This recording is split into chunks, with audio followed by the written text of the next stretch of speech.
Dear friends, the Creator God has to have 12 fingers on his hands, at least according to Iroquois, because the legend goes that when the Great Spirit created the world, he looked down on the fairest piece of the world and offered his blessing by placing his hands upon that land. And that created impression and eventually 12 Finger Lakes in upstate New York. It is a lovely ideological myth, and the land is indeed beautiful and fertile, full of orchards and vineyards until today. That region was settled and cultivated like a garden for millennia by Five Nation Confederacy, also known as Iroquois. But then, in 1779, George Washington commanded Major General John Sullivan and Brigadier General James Clinton to lead an extermination military campaign. These days we would call it genocide against Iroquois. True purpose was not to defeat them militarily in any battle, but to drive the entire native population away. Clinton and Sullivan purposefully came shortly after harvest to destroy all the supplies before bitter winter.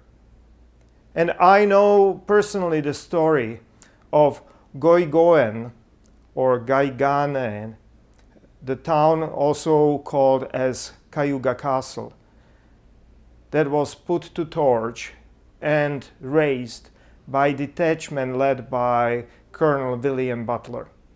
He personally supervised cutting down its famous apple and peach orchards so that the Cayugans would not have reason to return. Many of them perished anyhow over winter. And this whole campaign is a great stain on the Revolutionary War. That is the story of the land blessed by 12-fingered Great Spirit who was unable to protect its original inhabitants from human malice. Now, why am I telling you all of this?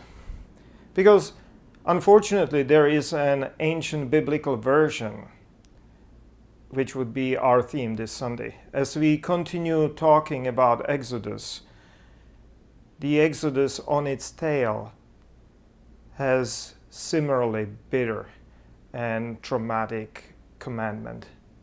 There is an appalling and horrific biblical commandment very similar to what Washington commanded Clinton and Sullivan.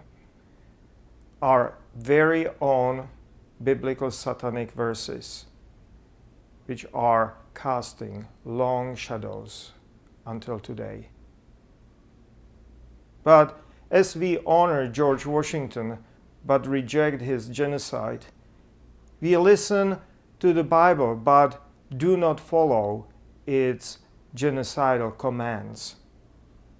Come to learn that the Bible must not be taken literally and followed blindly. And come to actually rejoice, because we are not literalists or fundamentalists. We are free under Great Spirit who leads us to pick and choose in that best possible sense.